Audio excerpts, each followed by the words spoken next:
A paz do Senhor, sou o pastor J.C. Silva, retomando contigo aqui o estudo, a reflexão sobre o livro de Jó, analisando aí essa história que traz grande aprendizado para nós agora em pleno século XXI.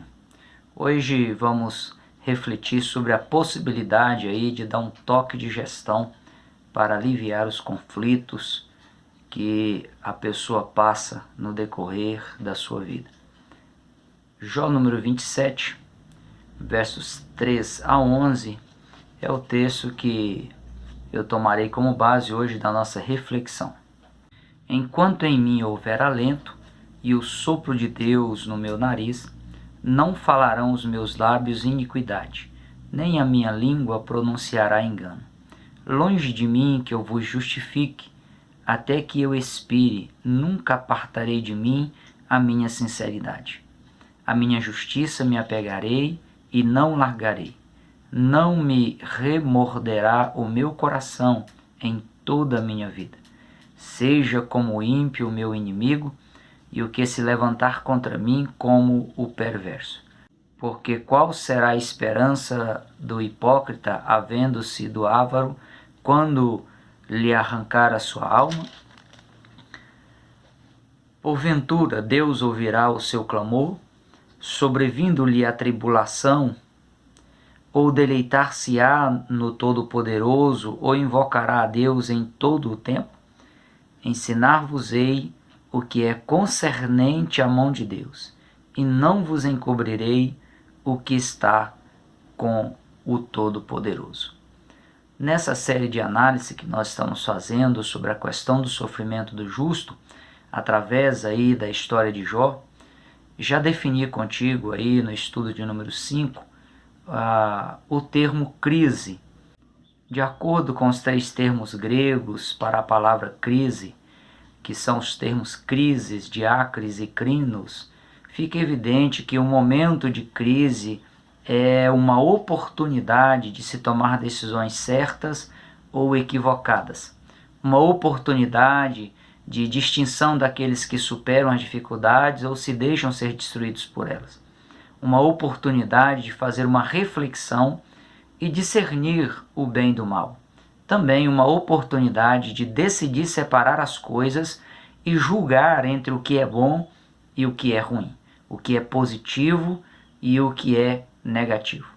A partir dessa análise, olhando aí sobre um ponto de vista positivo, pode-se afirmar que a crise é um momento de lutar, de vencer, de superar, de sobressair, de distinguir.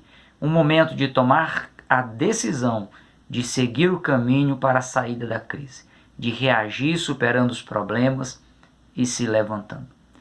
Para o psicólogo Luz e Delfino, a crise é um processo de cura, de expurgo de algum conteúdo negativo, de sofrimento, seja inconsciente, seja consciente, que no processo de crise é desabafado aí na vida da pessoa. Um olhar terapêutico para o momento de crise vivenciado, de acordo com essas definições colocadas aí, você pode concluir que a crise ela chega a ser necessária e ela é benigna. Mesmo que a pessoa deixe de concordar com essa afirmação, se ela prestar atenção nessas definições e ouvir essa conclusão, ela vai chegar aí a se sentir bem melhor. Ao invés de reprimir a crise ou então de tentar fugir da crise, a pessoa ela precisa experimentar essa crise, aproveitar esse momento de crise e tirar o melhor proveito desse momento, desse período que a pessoa estiver passando por algum conflito que gera aí os traumas, que geram as crises. O que leva a pessoa ao fundo do poço é a interpretação negativa dessa onda de sensações no momento de crise. Mudando a interpretação da maneira negativa para a positiva, vai mudar completamente o quadro aí que a pessoa está visualizando na sua frente. A química cerebral de qualquer pessoa, ela é determinada pelo estado psíquico dela. Na medida em que a pessoa redireciona as suas atitudes, muda as suas interpretações, vai ser produzido aí um reflexo químico também cerebral diferente. Os neurotransmissores e as substâncias necessárias que a pessoa precisa para produzir aí um estado de calma, de tranquilidade, eles vão vir à tona de maneira espontânea à medida que a pessoa redireciona suas atitudes e que muda também as suas interpretações. O detalhe é que o conselheiro, o psicólogo ou qualquer outra pessoa só pode ajudar uma pessoa no momento de crise a trilhar esse caminho de mudança de direção, de mudança de atitude, de reinterpretação dos fatos. O psicólogo, o conselheiro, qualquer pessoa que estiver junto com quem estiver no momento de crise, não pode desencadear esse processo de alteração aí das substâncias que são produzidas pelo organismo, que vai produzir esse estado de calma, de tranquilidade na pessoa. Somente a própria pessoa é que pode desencadear esse processo interno no seu psíquico, na sua vida. É uma decisão pessoal, pois se trata de um desafio existencial da própria pessoa. E quando a pessoa ela encara de frente esse desafio existencial e consegue atravessar os conflitos, ela vai crescer, vai desenvolver e vai ganhar estrutura. Os conflitos, você pode observar, são oportunidades aí de abertura do consciente e dar um toque de gestão para aliviar a dor da pessoa. Esse toque de gestão é gerir a situação, é gerenciar a situação, é administrar a situação adversa para que a pessoa possa tirar aí proveito, possa encontrar alguma coisa positiva e crescer e superar. Estudar aqui a vida do patriarca Jó não se trata de uma apologia ao sofrimento, ao comodismo com situações adversas, ao indivíduo também se conformar ou se deixar levar pelos conflitos e sofrimentos da vida. Pelo contrário, trata-se de parar de olhar para as crises, para os conflitos e para as adversidades como um elemento destrutivo. Passar a olhar como algo que pode construir, que pode ajudar, que pode fazer a pessoa crescer. Pode destruir? Sim, claro que pode destruir. Mas também pode ser a mola propulsora que vai impulsionar a pessoa a sobressair na vida, até sair de uma estagnação. Pode ser também o vento que vai balançar a árvore, vai derrubar alguns frutos, e essas sementes que vão cair vão fazer nascer novas árvores, que serão indispensáveis e vai garantir a fotossíntese para a purificação do ar, para manter milhares de pessoas vivas. É nos momentos de grandes dificuldades que Deus se revela à pessoa de maneira sobrenatural.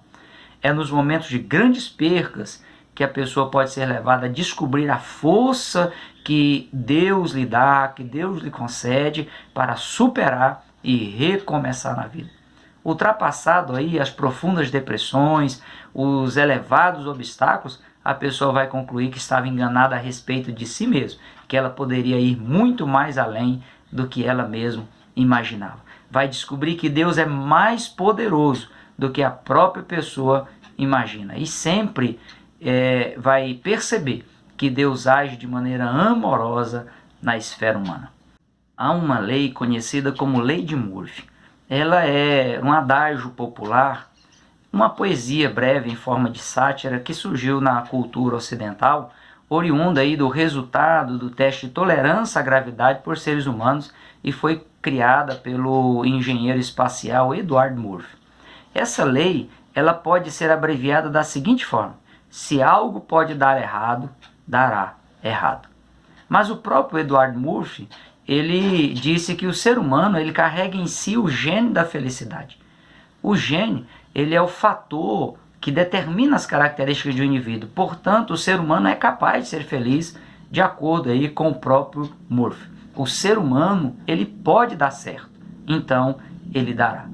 Se utilizando da lei de Murphy, o matemático Augusto de Morgan, no livro traduzido o seu título para o português, O Orçamento dos Paradoxos, ele chegou à conclusão de que tudo o que pode acontecer irá, se for feito aí os testes o suficiente. A neurologia diz que o ser humano carrega em si a lei do altruísmo. A psicologia acredita que o ser humano possui o gene da adaptação. Por natureza, diz a psicologia, o ser humano ele é adaptativo. Dentro do contexto espiritual, percebe-se que a essência humana ela traz o gene de Deus, que é o código que habilita a pessoa a superar quaisquer adversidades. Deus olha para o ser humano como alguém que foi criado para superar, foi criado para conquistar. Foi o próprio Deus quem deu essa característica ao ser humano. O psicólogo Erich Fromm, ele considera que o prazer ele é potencialmente prejudicial. Para o filósofo Aristóteles, a felicidade ela chega a ser vulgar. O que esses dois célebres pensadores da humanidade, Erich Fromm e Aristóteles, querem dizer é que o melhor do ser humano pode superar o prazer e a felicidade temporal. Um outro detalhe importante que deve ser fixado pela pessoa é que existe uma lei superior ao caos. Toda e qualquer gestão administrativa deve ser levada a efeito de acordo com normas prefixadas e em plena vigência. E se a gente for considerar a situação vivenciada e os sentimentos expressados por Jó, numa escala de 1 a 100, o grau de satisfação de Jó foi mais ou menos 90, pois o seu prazer estava baseado em uma outra lei, em um código superior ao que as pessoas acreditavam que era algo normal para o ser humano. Pode parecer paradoxal, mas a dor, as lágrimas, a solidão, a depressão, a doença e até mesmo determinados acidentes podem atrair força, atrair esperança, fé, paz, gozo, afeto e muita resiliência na pessoa que vivenciar isso. Viver é um grande desafio. Viver por viver não é difícil, porém não tem também nenhum significado. Dentro dos projetos, das leis e também das ações divinas, as trevas e o vazio que advém do caos sempre serviu para Deus dar um toque de significado à vida humana. A ciência tem tentado provar à humanidade que existiu aí um gênio inteligente antes da filosofia, da ciência, antes da religião, da música, da escrita, da arte e da poesia. A ciência tenta provar que existia um gênio inteligente antes de ter aparecido essas ciências.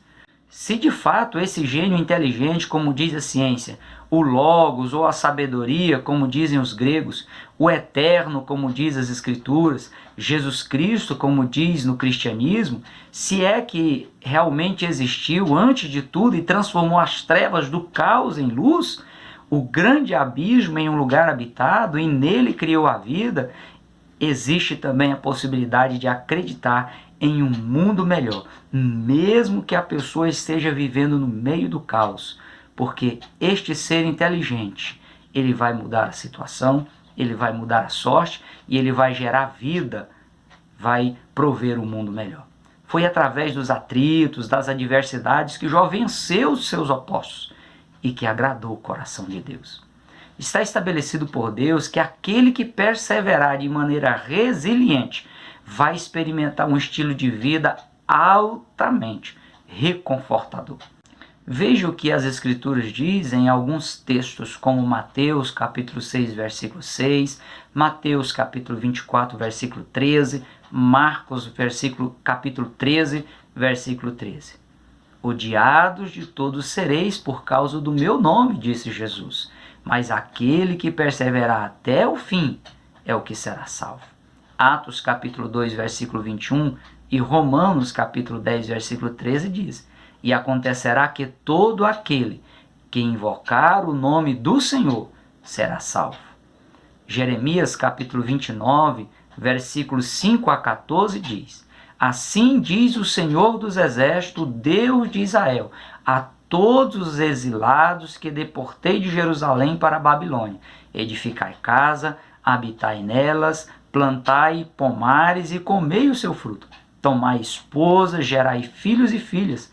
Tomai esposas para os vossos filhos e dai vossas filhas a maridos para que tenham filhos e filhas. Multiplicai-vos e não diminuais.